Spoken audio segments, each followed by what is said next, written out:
Bye.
debout, tu vas prendre ta Bible dans 2 Corinthiens. Je suis porteur d'un fardeau dans toutes les églises où le Seigneur permet que je puisse aller pour apporter le message dont une partie vous sera transmise aujourd'hui. Amen. Amen. Nous sommes dans 2 Corinthiens chapitre 11. Pendant que vous êtes en train de chercher, je bénis le roi de gloire, le seul qui fait que nous puissions être utiles. À lui seul revient toute la gloire.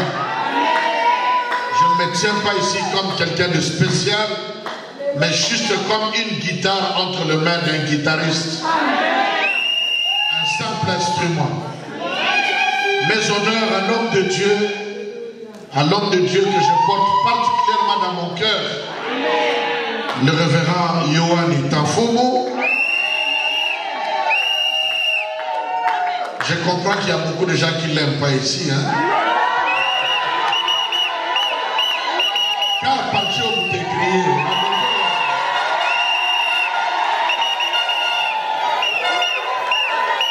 Amen. Vous avez un bon pasteur, il est là pour vous. Il sacrifie sa famille, il sacrifie ses intérêts. Il est toujours à l'église pour toi. Est-ce que tu peux encore acclamer le Seigneur pour cet homme de Dieu? Que Dieu bénisse sa maison, que Dieu bénisse tous les serviteurs et les servantes. Que Dieu bénisse ma famille qui est au milieu de vous, ma famille dans la chair, et d'autres personnes que je renvoie encore dans cette église. Que Dieu vous bénisse là où vous êtes. 2 Corinthiens chapitre 11. Nous allons lire à partir du verset 22. La Bible dit, sont-ils hébreux? Moi aussi. Sont-ils israélites? Moi aussi. Sont-ils la semence d'Abraham? Moi aussi. Sont-ils ministres de Christ? Je parle comme un homme hors de sens. Moi, outre mesure, dans les travaux surabondamment, sur les coups excessivement, dans les prisons surabondamment, dans les morts souvent. Je suis dans la version crampon. C'est pourquoi ça peut paraître différent de temps. Ok. Mais c'est le même texte. Verset 24. 5 fois j'ai reçu des Juifs 40 coups, moins 1. 3 fois j'ai été battu de verge. 1 fois j'ai été lapidé. 3 fois j'ai fait naufrage. J'ai passé un jour et une nuit dans les profondeurs de la mer. En voyage souvent dans les périls sur les fleuves, dans les périls de la part des brigands, dans les périls de la part de mes compatriotes, dans les périls de la part des nations, dans les périls à la ville, dans les périls au désert, dans les périls à mer, dans les périls parmi des faux frères. En peine et en labeur, en veille souvent, dans la faim et la soif, dans les jeûnes souvent, dans le froid et même dans la nudité. Outre ces choses exceptionnelles, il y a ce qui me tient assiégé tous les jours. La sollicitude pour toutes les assemblées. Qui est faible? Que je ne sois faible aussi. Qui est scandalisé? Que moi aussi je le sois, que je le brûle. S'il faut se glorifier, je me glorifierai dans ce qui est de mon infirmité. Quelqu'un dit Amen. Amen. Quelqu'un a dit Amen. Amen. Tu vas juste souligner, retenir le verset 24. La Bible dit, 5 fois j'ai reçu des Juifs 40 coups moins 1. Mon thème ce matin, 40 coups moins 1. Dis à quelqu'un 40 coups moins 1. Dis-le lui encore. Dis-le lui encore. Père, nous tous nous venons à tes pieds pour apprendre de toi. Parce que la Bible déclare que dans les derniers jours, l'onction vous enseignera toutes choses. Amen. Que cela soit ainsi en ce moment, dans le nom de Jésus. Et tous les saints disent Amen. Amen. Prenons place. Depuis un certain temps, le Seigneur a mis dans mon cœur un message par rapport à au troisième aspect de ma vision, qui est celui de pouvoir annoncer, mais aussi informer et préparer l'Église par rapport au retour de notre Seigneur Jésus. Dieu a mis dans mon cœur de pouvoir faire comprendre à l'Église, de parler au peuple de Dieu. Tout ce que nous prêchons est bon. Tout ce que nous faisons est bon. On a besoin de la prospérité. On a besoin de la guérison. On a besoin de la délivrance. On a besoin de tout ce dont nous faisons. Et moi-même, dans mon église, je viens de passer des mois où il n'y a eu que délivrance sur délivrance. Nous en avons besoin. Mais Dieu a mis dans mon cœur de dire à l'église et de faire comprendre à l'église que conformément aux prophéties du temps de la fin, les souffrances, les difficultés ne prendront plus jamais fin. Mais au contraire, les difficultés et les souffrances vont aller croissantes. Elles augmenteront. Pourquoi? Parce que la Bible dit que dans les derniers jours, l'iniquité sera accrue. Le mystère de l'iniquité va fonctionner, va travailler, et il n'y a aucun pouvoir qui va arrêter ce pouvoir du mal de continuer à agir. Si vous n'êtes pas informé, qu'il me soit permis de vous informer, n'est-ce pas, que par exemple en Afrique du Sud, où je vais d'ailleurs cette nuit, on a pris des lois abolissant, par exemple, l'adultère. En Afrique du Sud, l'adultère n'existe plus. Plus personne ne peut aller accuser sa femme ou son mari pour raison d'adultère. Dans mon pays, en Allemagne, l'inceste a été aboli. Chaque homme peut épouser sa fille, chaque maman peut épouser son fils, le frère peut épouser sa petite soeur. Ce sont des lois qui sont en train d'être votées. Il y a encore pire que cela. Au Canada, il y a plus de 6 mois, il a été voté, n'est-ce pas, que l'homme, tout homme a la liberté de pouvoir épouser un animal. Et donc, il y a des femmes qui épousent leurs chiens. Et il y a des hommes qui épousent leurs chattes. L'homosexualité est autorisée même dans l'église. Ce n'est plus interdit.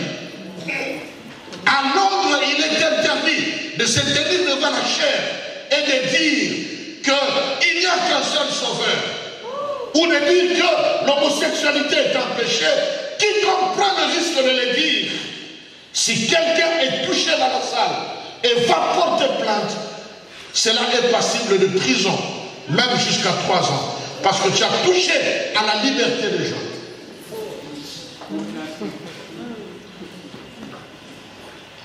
Et la France a décidé, depuis un certain temps, je ne sais pas pourquoi cela n'est pas encore mis en pratique, mais qu'à partir d'un certain mois, tous les enfants qui naîtront porteront automatiquement la puce sur la main droite ou alors sur le front, tel que cela est décrit, n'est-ce pas, dans l'Apocalypse chapitre 13. Je suis venu à l'âge de 22 ans dans ce pays, en Europe. J'étais pratiquement un enfant.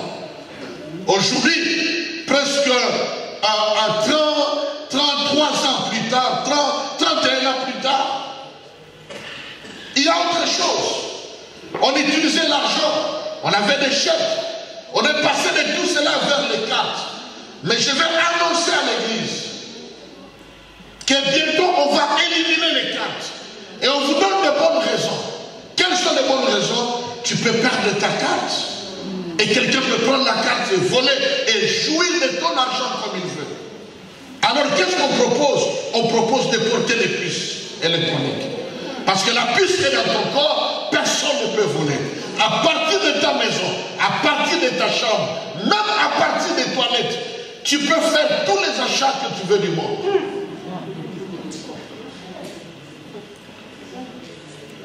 Qu'il me soit permis, avec tout le respect que je dois à tous ceux qui sont mes aînés, mais aussi aux enfants, que Las Vegas a été déclarée la capitale mondiale du sexe. C'est-à-dire, tu peux te procurer, tu peux satisfaire tes besoins sexuels n'importe où, personne n'a le droit de t'accuser. Même dans les lieux publics. Je vais vous choquer en vous disant, si quelqu'un a besoin dans l'église, à Las Vegas, il le fait. Quelqu'un a besoin au stade, il le fait. Quelqu'un a besoin dans une salle de cinéma, il le fait. Quelqu'un a besoin au marché, il le fait. Ce n'est plus interdit. Tu peux t'en procurer partout où tu veux. Je peux vous donner des exemples sur exemples. Sur mon bureau, j'ai des journaux où on voit un pasteur, s'il vous plaît, bénir le mariage d'un chien et une chienne. Alors le Seigneur me dit à cœur, c'est bon, la délivrance c'est bon, la prière c'est bon, nous en avons besoin, jamais besoin, et je le fais régulièrement chez nous. Mais avertis mon peuple, qu'ils comprennent que la souffrance va aller augmentant. Personne ne va arrêter la souffrance. La souffrance va se multiplier. Il viendra un temps où nous ne saurons plus jamais comment est-ce qu'on pourra vivre en Europe.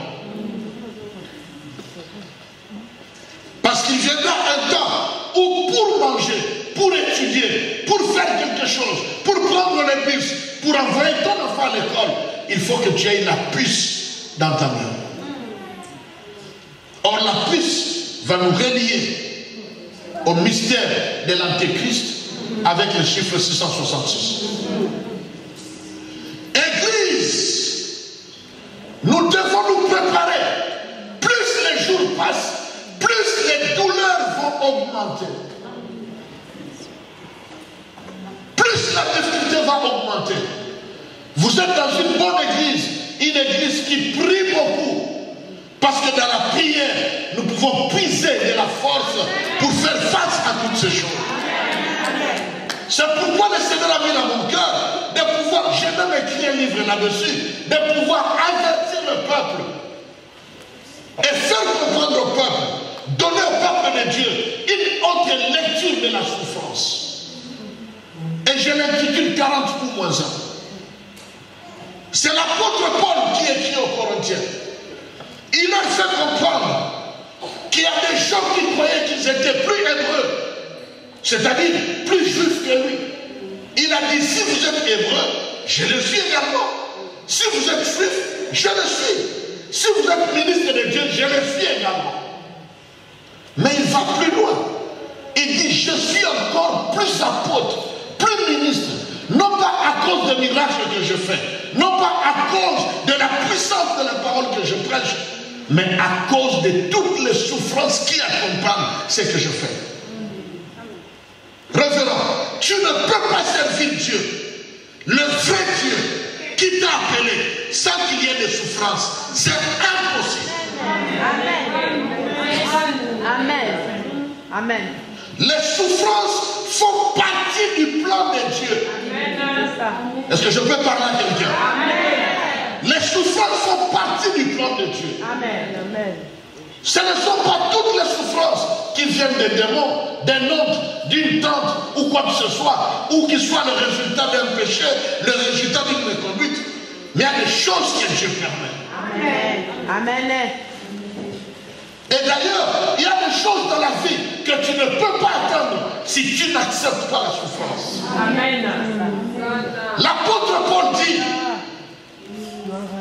je défends mon apostolat, non pas seulement parce que je prêche puissamment, non pas seulement parce que je perds les miracles, mais aussi parce que mon ministère est accompagné de douleurs, de souffrances.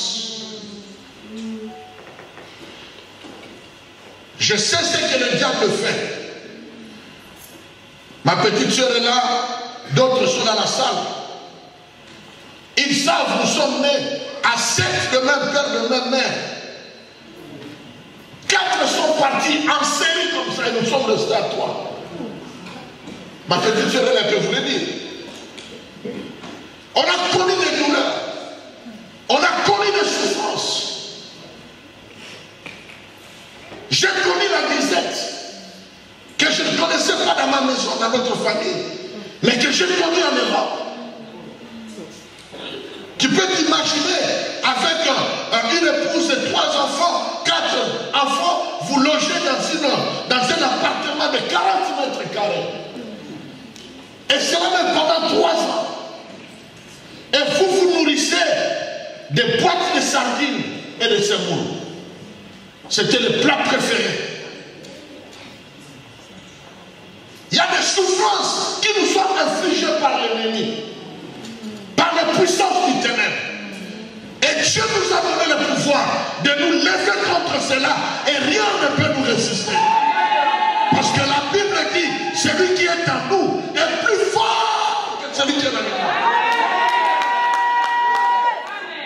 Mais il y a des souffrances pour lesquelles tu peux prier, jeûner et rejeûner. Et ça ne partira pas. La vérité. Je disais il n'y a pas longtemps dans mon église, il viendra un temps où nous allons voir le sens contraire. Les gens vont préférer repartir en Afrique, vivre en Afrique, que rester en Europe. Parce que l'Europe va aller de mal en pire. Ça deviendra terrible en Europe. Parce que c'est le siècle de l'Antéchrist. Il faut avoir une autre lecture des épreuves. Une autre lecture de la souffrance. C'est par aucun démon. Par aucun démon que Jean-Baptiste était pauvre.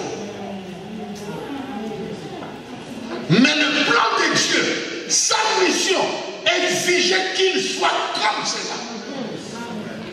Ce n'est pas tout le monde qui sera Salomon. Come on. Amen. Amen. L'apôtre Paul dit, j'ai eu 40 coups moins ça. Que ça veut dire cette expression? 40 coups moins ça. Au fait, au temps de la Bible, au temps de Jésus, et sous l'Empire romain, quand vous lisez la Bible, l'Empire romain, ce n'est rien d'autre que ce que nous vivons encore maintenant, l'Union européenne. Ce n'est rien d'autre. Quand on dit ici la lettre écrite à Rome, les Romains ici, ce n'est pas ceux qui sont en Italie. C'était la capitale autrefois de l'Union, ce que nous appelons aujourd'hui l'Union européenne.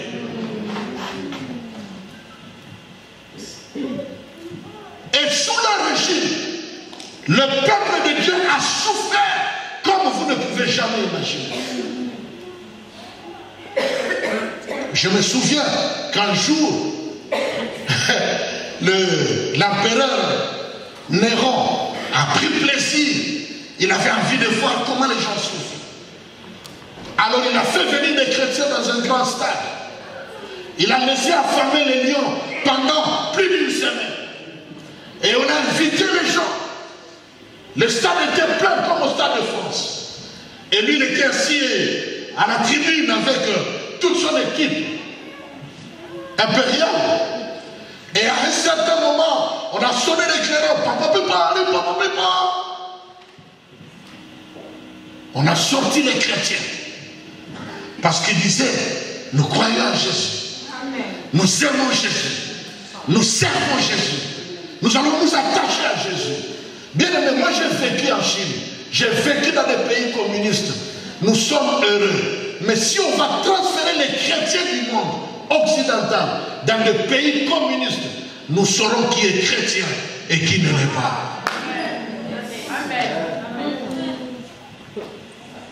Après, il a dit, vous croyez en Jésus?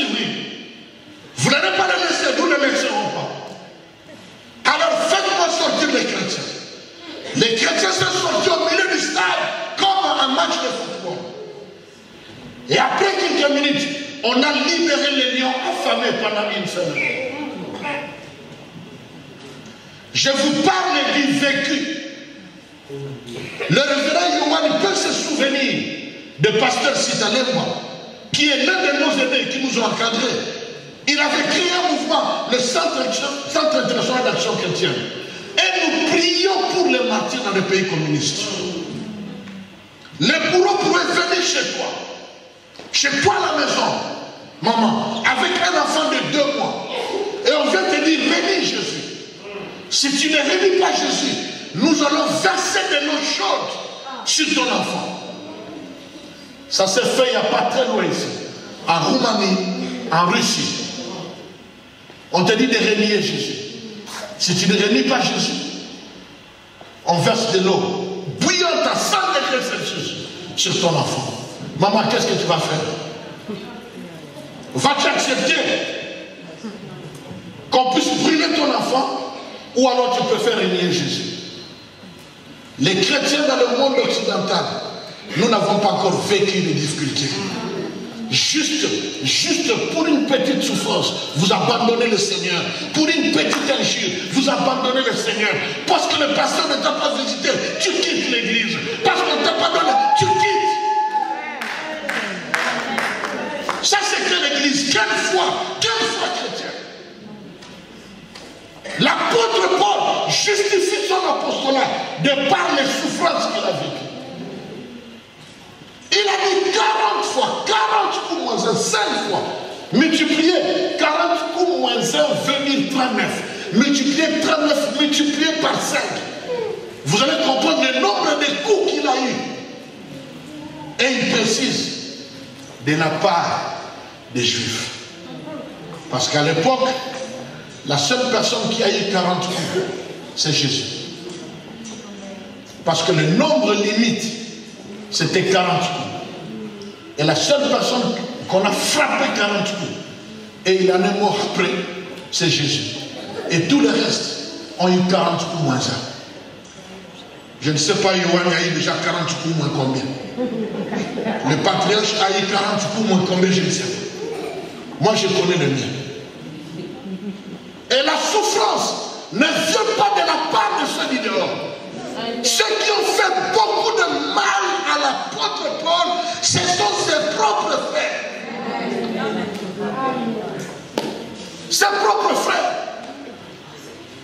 Qui est celui qui critique le pasteur sinon que le pasteur? Qui est celui qui critique le serviteur de Dieu sinon que le serviteur de Dieu? Qui critique les chrétiens sinon que les chrétiens? Et les gens du monde ne font que récupérer et amplifier.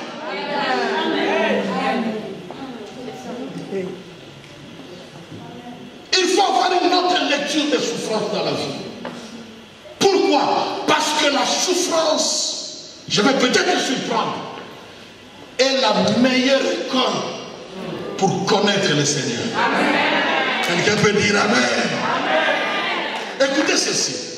Dieu avait besoin d'un peuple, mais un peuple qui va le nourrir, un peuple qui va le glorifier, un peuple qui va lui appartenir à 100%, un peuple qui n'aura pas d'autre Dieu devant sa face que l'Éternel des armées.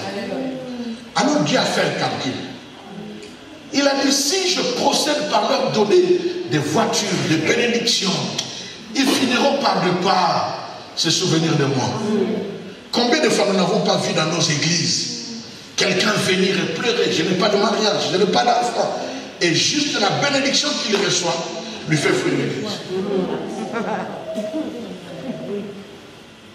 Alors Dieu a dit, je ne les entraînerai pas par les bénédictions, mais je vais leur assurer par la souffrance. Et il va prophétiser. Le fait que le peuple d'Israël se retrouve en Égypte, c'était l'accomplissement de la prophétie de Dieu. Parce qu'il avait dit à Abraham, ta descendance sera en captivité. C'est-à-dire, la souffrance là n'avait rien à voir avec les démons, ni leurs péchés, ni quoi que ce soit, mais c'était dans le plan de Dieu. Bien aimé, je suis venu dire à quelqu'un, la meilleure méthode de connaître Dieu, tu ne seras pas un véritable chrétien avec une révélation de Christ si tu n'affrontes pas les difficultés dans ta vie. Amen. Amen. Il a dit, je vais le mettre en captivité jusqu'à ce qu'il sente son incapacité. Amen. Il y a des situations que Dieu laisse pourrir dans nos vies. Amen. Le pasteur, avec tout son cœur, il peut prier, gêner, coucher par terre. Comme je provoque ma petite soeur, je dis, mais l'homme qui prie, on peut faire toutes les prières. Mais si tu n'as pas acquis la leçon, tu ne sortiras pas de cette souffrance. On peut te poser les mains, on te pose la tête, on te pose les ventres, on te pose les genoux, on te pose les pieds. La situation ne fait que ça. Et si tu n'as pas le discernement, tu vas quitter encore ici. Ok, ce nous va.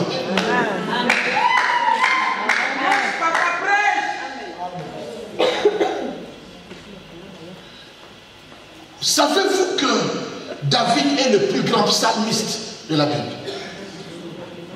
Mais pourquoi il est le plus grand psalmiste? C'est parce qu'il a souffert comme personne d'autre. Et la plupart des noms par lesquels nous appelons Dieu, ce n'est pas notre révélation.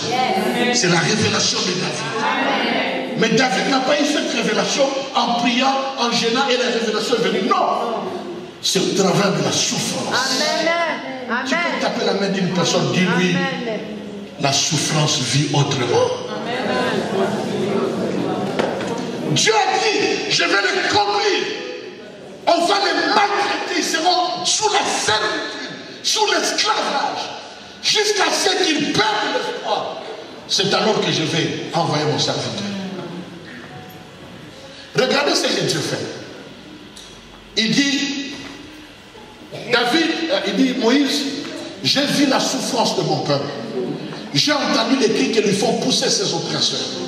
Et Dieu dit, je suis descendu pour délivrer mon peuple et pour l'amener dans un pays où coule le lait et le miel. Mais il ne leur dit pas que ce pays-là, pour y arriver, il faut traverser un minimum de 4 déserts. Dieu très souvent te dit là où tu vas aller, mais il ne te dit pas les chemins par lesquels tu vas passer. Parce que certains chemins sont tellement durs que tu risques de fuir. Si Dieu avait dit à Yohan, si Dieu m'avait dit tout ce que j'allais connaître dans le ministère, je n'allais pas accepter le ministère. Parce qu'en tant qu'aîné de la famille, je suis habitué au respect, à l'honneur. Yaya, Mouta. Maintenant tu vas rentrer dans un travail où n'importe qui peut se jouer. Quelqu'un qui n'a ni ton niveau intellectuel, ni ton niveau social, ni ton niveau, mais il peut se jouer de toi comme il. Je n'allais pas accepter. Je n'allais pas accepter. C'est pourquoi Dieu te dit où tu vas aller, mais il ne te donne pas les chemins. Amen. Mais qu'est-ce que Dieu voulait derrière tout ça? Dieu voulait les enseigner. Amen. Dieu voulait qu'ils puissent connaître le véritable Dieu. Que chacun ait une expérience avec ce Dieu. Amen. Et que chacun donne à Dieu un nom. Amen. Parce que la plupart des noms que nous donnons à Dieu, ce n'est pas Dieu qui a dit, vous m'appellerez ainsi. Mais il laisse une situation dans ta vie. Il permet la situation. Il laisse pourrir la situation. Jusqu'au jour où Dieu va te détacher de toutes tes connexions. Celui qui pouvait t'aider meurt. L'autre qui devrait t'aider, il te déçoit. Tu as déception à gauche, à droite. Devant, déception. Derrière, déception. Tu restes tout seul. Tu ne sais plus quoi faire. Et c'est en ce moment-là qu'il ne te restera plus qu'un seul secours. Et tu vas dire, Seigneur, je n'en peux plus, aide-moi. Et le Seigneur dira, ça y est. Amen. Je voulais qu'il comprenne que son secours ne vient pas des hommes, que son secours ne vient pas de l'argent, que son secours ne vient pas des connexions, que son secours ne vient pas de sa famille, mais que le secours ne vient de l'Éternel qui a fait les cieux et la terre. Tu verras l'intervention de Dieu. Alors tu reconnaîtras, my God, Nzambe, avec Nzambe Malam. Tel dit Nzambe Malam. L'autre dit Nzambe, avec Nzambe. Dieu veut que tu lui donnes un nom. Mais pour que tu lui donnes un nom, il faut que tu puisses avoir la révélation de Dieu. Pour avoir la révélation de Dieu, Dieu permettra que tu puisses passer par des difficultés, des épreuves, comme tu n'as jamais connu avant. Parce que nous sommes des musiciens. Ma maroté au Taïda qui est tout un musicien. Donc tu musique. Premier concert dans la mission. Dans la vidéo, j'ai retrouvé qu'il était dans notre concert. J'ai dit, mais ça c'était Titilo. Bien aimé. La souffrance, c'est le seul moyen. Tu ne peux pas composer un chant. Laisse-moi parler à mes frères les musiciens. Tu ne peux pas composer un chant qui puisse impacter le monde si ce chant n'est pas passé par la douleur et l'expérience personnelle.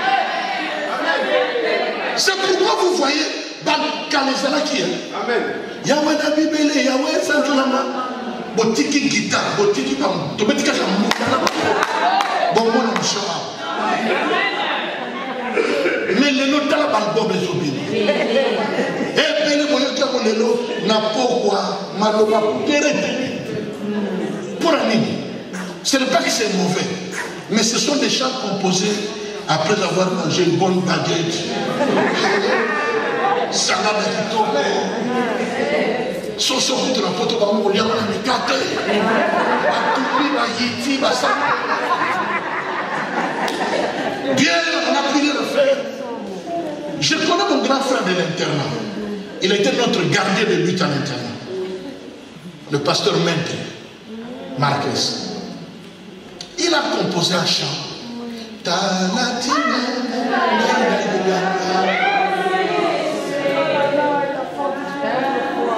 Il a composé ce chant.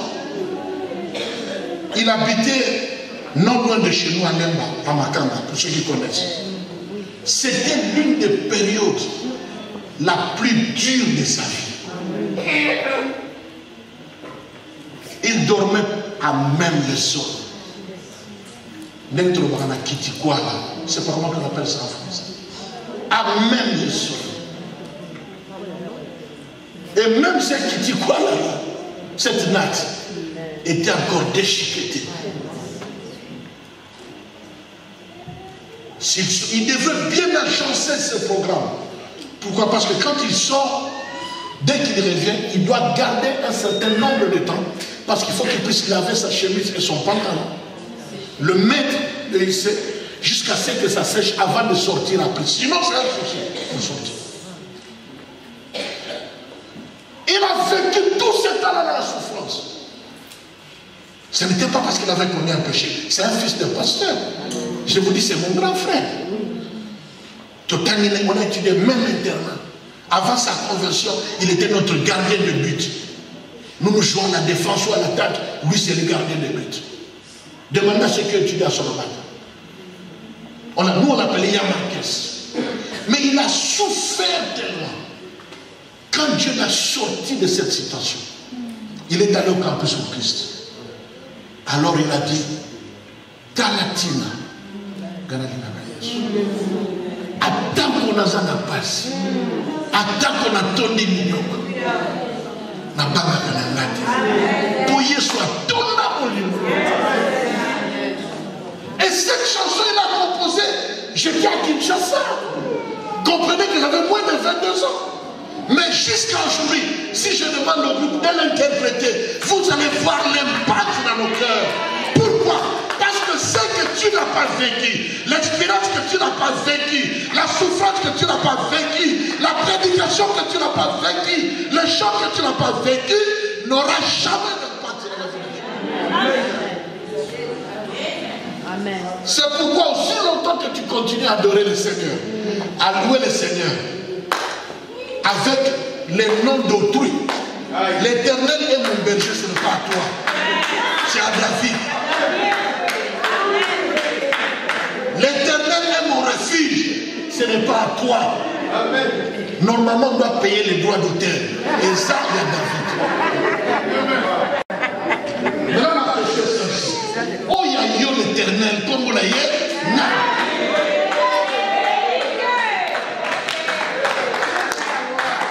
Est-ce que les saints peuvent dire Amen? Est-ce que les saints peuvent dire Amen? Demande de toute façon, oh, il y a une zambobé dans quelle ligne? Par rapport à lui. Par rapport à lui. En fait, la souffrance est une opportunité que Dieu t'a donnée. C'est comme un pénalty que Dieu t'a donné pour que tu ne connaisses pas seulement le Dieu d'Israël, non pas seulement le Dieu de ta fourou, mais que tu connaisses ton Dieu. Quand tu vas le chanter en son nom, quand tu vas le prêcher en son nom, quand tu le voques en son nom, il agira autrement. Parce que c'est le Dieu de ton expérience. Il n'y a pas meilleure école comme la souffrance. C'est pourquoi dans nos églises, en commençant par notre église à Bori, on va chasser de 0h jusqu'à 5h. On va continuer puis 7h. Dites aux gens, nous allons louer le Seigneur. Nous pouvons louer maintenant. Si 20h, nous allons louer là-bas. Nous n'avons pas fait la communauté d'Afrique du Sud. Nous allons louer là-bas. Maintenant, dis aux gens, nous allons adorer le Seigneur. Au moins, après 4 minutes, 5 minutes, pourquoi? Ça, c'est la preuve que nous connaissons plus les démons que Dieu. Que nous connaissons plus nos souffrances que Dieu. Pourquoi? Parce que l'adoration est liée à la connaissance. Écoutez ceci. Jésus dit à la femme samaritaine, vous adorez celui que vous ne connaissez pas. Mais nous adorons celui que nous connaissons. L'adoration est liée à la connaissance. Plus tu connais Dieu, plus tu vas l'adorer. Parce qu'adorer Dieu veut tout simplement dire, lui dire ce qu'il est. Mais tu ne sauras jamais ce que Dieu est si tu ne supportes pas les souffrances dans la vie. Ma chrétien Lélo, donc ma chrétien yo-yo, moi pas si vous quelqu'un, on n'a pas mon Dieu. Pour un lien, on n'a pas mon Dieu. L'apôtre Paul a dit, moi j'ai eu 40 coups, moi ça. Mais il n'a pas abandonné le Seigneur. Il a dit, d'ailleurs, qu'est-ce qui me séparera de l'amour du Seigneur? Que ce soit la souffrance, que ce soit la disette, que ce soit la nudité, même les anges, même la pauvreté, rien ne peut me séparer de l'amour du Seigneur. La Bible dit, la même apôtre Paul dit, les gens, nous ne donnons aucun scandale à quoi que ce soit, afin que le ministère ne soit pas un objet de blâme. Il dit ceci, par beaucoup de souffrances, dans les tribulations, dans les calamités, dans les détresses, sous les coups, dans les prisons, dans les séditions, dans les travaux, dans les veilles, dans toutes ces choses-là. On nous regarde comme punis, alors que nous ne sommes pas. On nous regarde comme des aventuriers, alors que nous ne sommes pas. On nous regarde, on nous frappe, mais nous ne sommes pas abattus. On nous maltraite, mais nous continuons. Si les petites souffrances de la vie, tu ne peux pas les supporter, pourras-tu endurer les souffrances qui vont venir après? Je ne suis pas en train de dire ici qu'il faut chercher les souffrances. Ne cherche pas les souffrances. Et toute souffrance qui n'est pas de la volonté de Dieu, il faut se lever contre elle dans la prière. Amen. Mais toute souffrance où tu te dis ça vient de Dieu, sache que c'est une opportunité que Dieu t'a donnée. Amen. Pour que tu découvres les dieux de ta vie. Il y a des dimensions dans la foi. Amen. Que tu ne vas jamais atteindre. Amen. Si tu ne passes pas par la souffrance. Amen. Pendant toute cette semaine, nous sommes en train de parler de la réussite. Les clés, les secrets de la réussite. J'ai lu, j'ai suivi l'enseignement. J'étais loin de vous, mais j'ai suivi l'enseignement. Il faut, ce qui bloque la réussite, le rejet, l'abandon, toutes ces choses-là. Qu'est-ce qui nous donne la réussite? On nous a donné.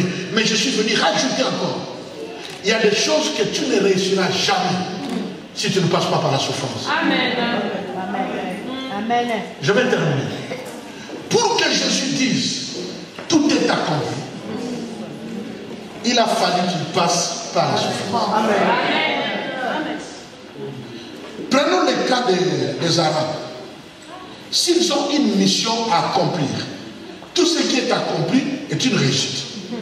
Mais vous savez ce qu'ils font? Il y a des missions pour qu'ils puissent les réussir. Il faut qu'un écoute ça. Vous comprenez? La Bible dit dans 1 Corinthiens chapitre 11, verset 15, 16, 17. Est-ce que la nature ne vous enseigne tellement? Si tu prends un grain et que tu l'enterres, si ce grain ne meurt pas, il ne poussera pas. Il y a certaines dimensions que tu n'atteins pas. Tu ne pousses pas.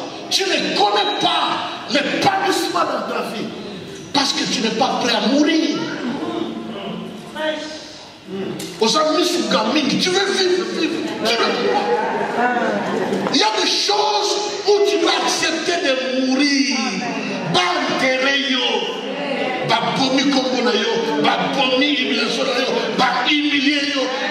Il faut accepter ça. Parce que celui qui n'est pas humilié ne sera pas honoré. Celui qui n'est pas enterré ne ressuscitera jamais. Celui qui n'a pas été malade ne connaîtra jamais la guérison. Celui qui n'est pas mort ne connaîtra pas la résurrection. 40 coups moins ça. 5 fois. Alors qu'est-ce que l'apôtre Paul va dire? Bien-aimés, ne soyez pas surpris quand vous vivez certaines souffrances comme si quelque chose de mauvais vous arrivait. Mais reconnaissez en cela que l'esprit de gloire est au-dessus de vous. Reconnaissez en cela que l'esprit de gloire est au-dessus de toi. Nous-mêmes nous disons non. Ce qui manque de l'idée, nous t'en occupons pas. Ce qui manque de m'occuper au ministère côté.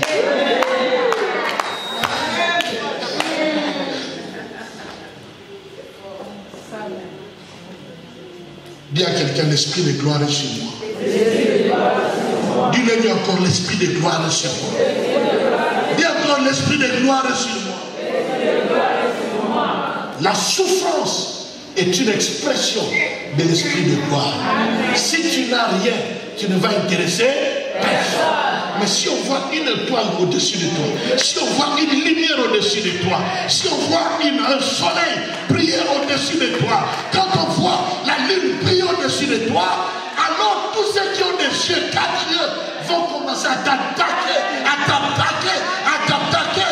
Non pas à cause de ton passé, non pas à cause du présent, mais à cause de ton...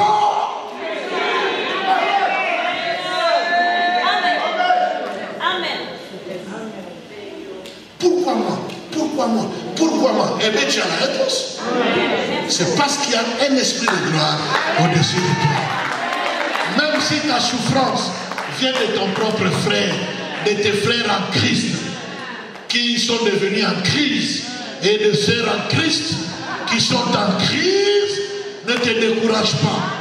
Parce que l'apôtre Paul a été souffert et a subi des souffrances de la part de ses propres frères. C'est pourquoi je suis venu dire à quelqu'un que rien ne te décourage, que rien ne te fatigue, que rien ne te pousse à abandonner, que rien ne te pousse à lâcher, que rien ne te pousse à t'arrêter. Parce que Dieu est Dieu. Quelqu'un peut dire Amen. Lève-toi là où tu es. Quelqu'un peut dire Amen. Lève-toi là où tu es. Est-ce que tu peux lever tes mains déjà? Dis Seigneur, je te remercie.